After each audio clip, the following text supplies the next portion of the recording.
to say a few words on the conference.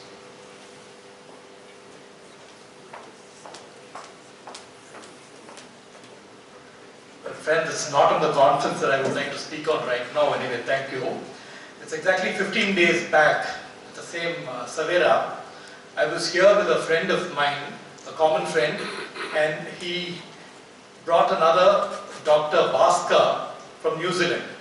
It was just a very common meeting we had at Savera. It so happened that we talked so many other things, and then we got to talk about Dr. M.K. Mani. He was a student of Dr. M.K. Mani, and he said he believes only in two things in life. One is Swami Vivekananda, another is Dr. M.K. Mani. Not only an outstanding doctor, but also an outspoken doctor. And I went through the whole night Google searching about him. So much I learnt about him, got all that with me. Anyway, it was a great time listening to you, doctor. And friends, do register for Vannangal on February 17th and 18th. It's going to be a great time. Thank you all. Thank you, sir. So, to begin with, I think words cannot express our sincere gratitude to this wonderful person, which we were all very fortunate to begin this year on an auspicious note. As was the introduction from President Magdoum last week through the WhatsApp, such a razor-sharp speech, which I didn't expect from somebody who is very fragile and looking very weak, and probably that is the only healthy way to be with actually. So thank you, sir. That was really, I can imagine how as a young doctor he would have contributed to the world of medicine.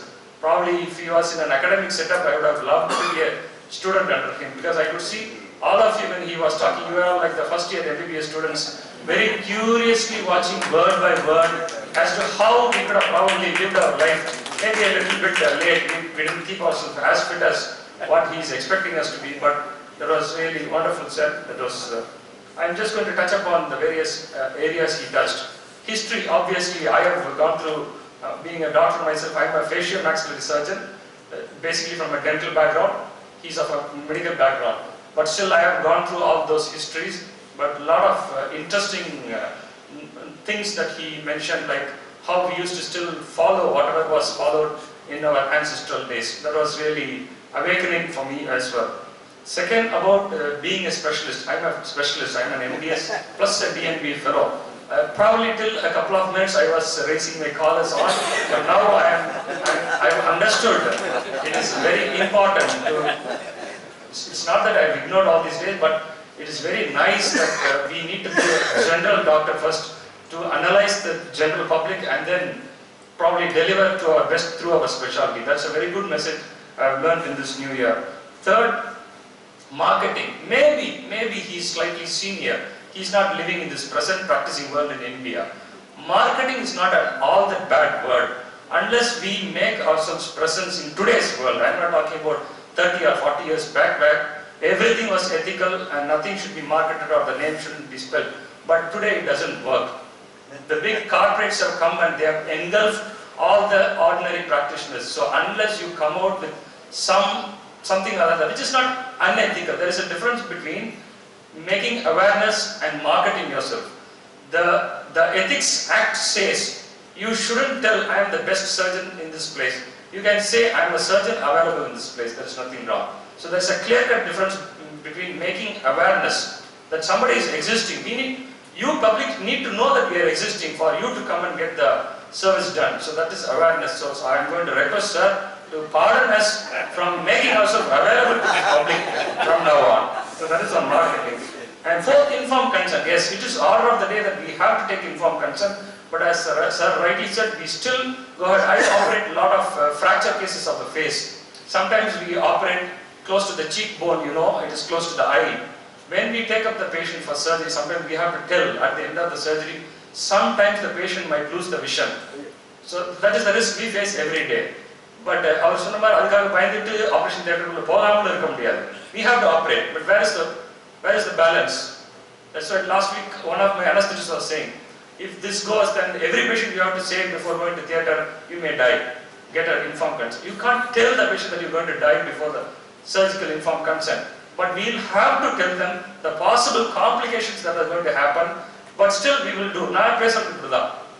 பயபக்தியோட பண்ணுவாங்க, maximum everything will work out well, the rest is left to God. So that's how I as a surgeon, every now and then enter the theatre and tell the same thing. So that's what most of the doctors try to do. But again I have to tell a point here. Last week in the ICU when we were doing some dressing, there was a serious head injury patient. And the attendants, they'll be waiting outside the ICU, and one sudden crowd, they barged into the ICU without wearing the cap, mask or the footwear. They literally said, the anesthetists and the intensivists there, அவருக்கு மட்டும் ஏதாவது ஆச்சு உங்க ஹாஸ்பிட்டல்ல இருக்காது நீங்க இருக்க மாட்டீங்க. The same words, I am not exaggerating. So that is the order of the day. That is the patient and doctor's relationship. Unfortunately today, because of all this recent movies and recent trends that is going on in the media, people have forgotten to understand that we are also human beings and we are always trying to treat a patient. Instead, some things go out of hand and people have a bad day. Okay, so and coming to Dr. Google, we always call patients as Dr. Google because even before we diagnose or come to a conclusion, they give us suggestion, and sometimes we are caught totally unaware as to how to proceed because they want an answer what they want and they don't want us to tell them what they want. So that's a problem in today's practice.